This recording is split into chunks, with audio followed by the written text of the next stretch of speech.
Hello and welcome to another edition of Barnsley Focus, where we feature the town and what's going on locally.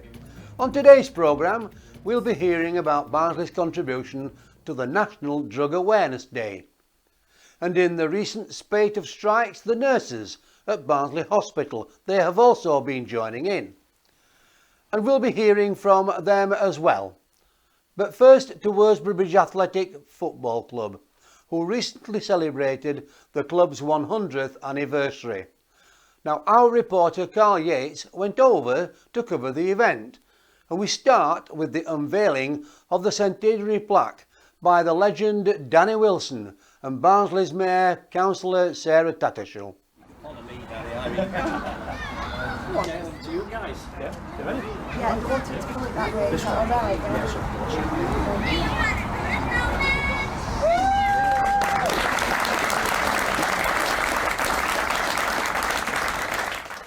So I'm Mark Booth, the chairman of Worsborough Bridge. Today, special day for us. It's been our 100-year centenary event, offering football to the community of Worsborough for 100 years. First of all, thank you to everyone who's turned up today. Community football is massively important. We're proud to have a club that's got a number of juniors, a number of ladies, and some first team and development people. The club has really pushed on in the last 4 or 5 years. We have some fantastic supporters now. We're averaging over 100 in every game that we get. Compared to where we were sort of 5 years ago, that's kind of doubled and more. So a 50% increase in our attendances. In terms of what it gives to the community, as you can see today, plenty of people have turned up today to support the club, so it's really important, not just from a playing point of view, but from giving people the opportunity to turn up and watch football, see old friends, and just get involved. And in a venue like this, I mean, there's got to be an upkeep. I mean, how do you fund something like this? So I think it's very easy to say that it's down to sheer hard work, fundraising, sponsorship. We've got some fantastic sponsors. We get, a certain amount of funding, but a lot of it is just self-generated. It's hard work from volunteers going out and, trying to get people involved in raising money for us. So if anybody wanted to come and join the team here, how would you go about that? So first and foremost, I would encourage anybody to look on our social media channels, so our Facebook and Twitter pages, which are Worsborough Bridge, and drop us a message through the channels. Our Twitter following is one of the biggest in this league now. I think we've got the 4th biggest Twitter following in this league. So we're always happy to hear from people who want to just come down and maybe, even if it's just give an hour a week, it makes a massive difference because, we do struggle sometimes with volunteers. Yeah. So and for the players? Yep. Not just the volunteers, but if anybody wants to actually take part in playing football, how would you And again, same sort of thing. We would then direct you to the individual managers or coaches concerned, and we would put you in touch with somebody of the right age group. And invite them to a training session, get them involved. We have our mini Briggers session on Saturday morning, which is kids from 4 to 11 who come down here, and they just do some fun activities, some fun football. And again, just introduce them to the skills of the game. And again, you can find them on social media under mini Briggers. And we get plenty of kids who come down and just have a bit of a laugh and learn some new social skills, so it's really good, really encouraging. Rolling, yeah. So why do you think that community football is important? Community football is important because it covers a lot of things. First and foremost, it's health and well-being to the people playing it, whether that be a man, woman or child. But it's also to get them out of social isolation. And it's good for the mental health and well-being as well. It's a team game, and it's not just about playing football, it's about all the other interventions that come with it. So they'll be going out for meals, they'll be meeting up in town, etc. And they've got their own circle of friends. Sarah Tattersall, Mayor of Barnsley at the Worsborough Bridge Athletic Football Club's centenary celebrations. Next, The recent series of strikes which have disrupted life in many ways, whether travelling by rail, posting Christmas cards or just buying goods. Unprecedented strike action has also been carried out by the NHS staff, and a few days ago at Barnsley Hospital the nurses staged a strike about low pay and working conditions. Our reporter Carl Yates went along to find out more about their complaints.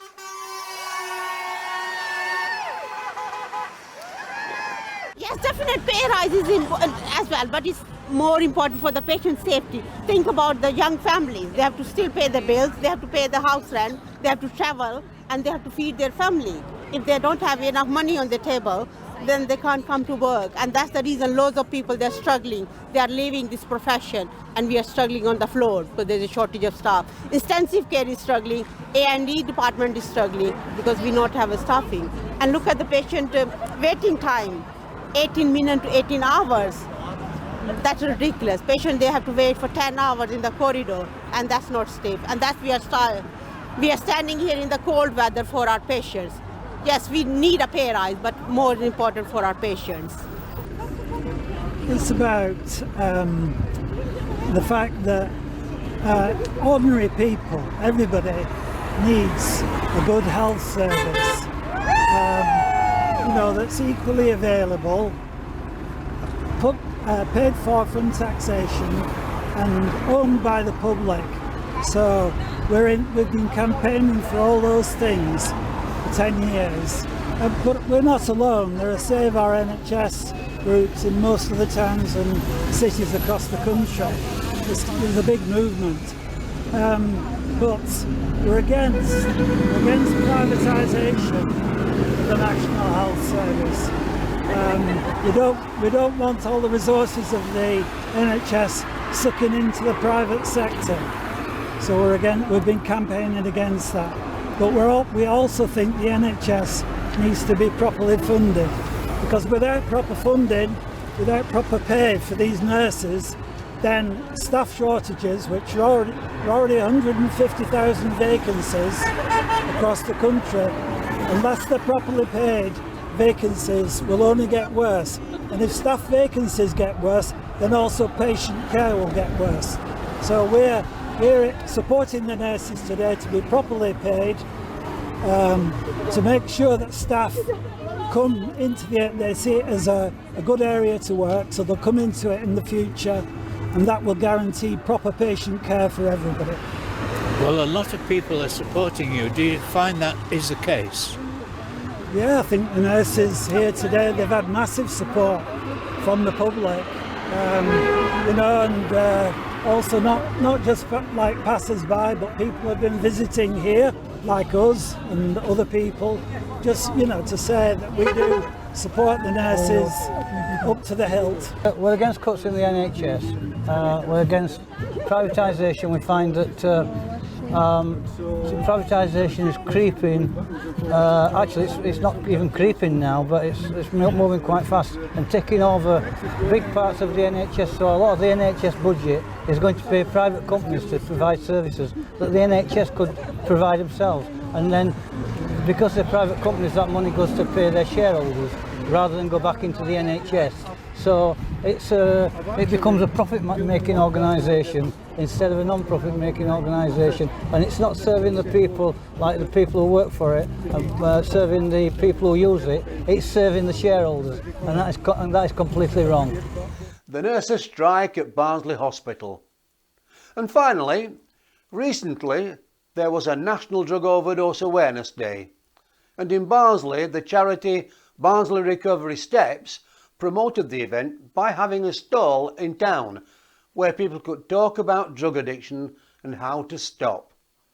Our reporter Carl Yates went along and spoke to James Pearce and asked first what Barnsley Recovery Steps were all about. Barnsley Recovery Steps are part of Humankind charity, and we deliver drug and alcohol treatment services in Barnsley. Today is International Overdose Awareness Day. Happens every year on the 31st of August, happens all over the world, and this year in Barnsley we really wanted to make an event and remember the 200 people from Barnsley who we've lost to drug overdose over the last decade. Nearly 4,859 overdose deaths in England and Wales last year. The majority of those were from heroin, but also from other drugs as well, things like cocaine, benzodiazepines and MDMA. So we're really here today to raise people's awareness of the risk of overdose and also remember those people from our community who we've lost to overdose. We've had lots of people who use drug and alcohol treatment services writing the memories of people who they've lost, and we've got some of them displayed, and hopefully you'll be able to see some of them in a while. But yeah, so we're here to raise awareness of the risk of overdose and remember the people we've lost. So what is it you've got in your hand there then? So this is naloxone, and naloxone is the antidote to a heroin overdose. Heroin and other opioid drugs kill through respiratory depression. They slow down the breathing, they slow down the heart rate, and that can lead to death. We give out naloxone to people who use drugs, to their family members, their friendship networks, and also to professionals in various services in Barnsley who work with people who use drugs. And the idea is, if people come across an overdose, they can inject them with naloxone and it will reverse that overdose and hopefully bring that person back from the brink of death. So naloxone, I've administered naloxone myself to people, many of my colleagues have, and we know already there are numerous people in Barnsley who are still alive because they've been given naloxone. Drugs are illegal and the purity and the strength can fluctuate, and that can take people by surprise. Also combining drugs, so when you mix drugs together, that can have what's called a synergistic effect. So it's not like 2 + 2 = 4, it's like 2 + 2 = 10, and people can overdose in that way.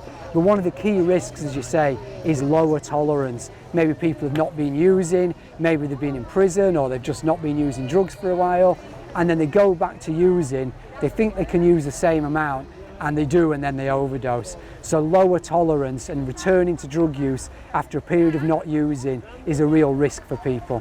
We tend to associate overdose with heroin, and the majority of overdose deaths are related to heroin. It's quite unusual for heroin on its own to cause overdose. It's usually a combination of heroin, alcohol, and a benzodiazepine drug such as diazepam. When you combine those drugs together, they all have a depressant effect on the body. But exactly as you say, there's been 2 deaths in the UK over the last year from these cannabis sweets that people buy online. But they're actually turning out, some of them, to contain synthetic cannabinoids, what we might know as spice.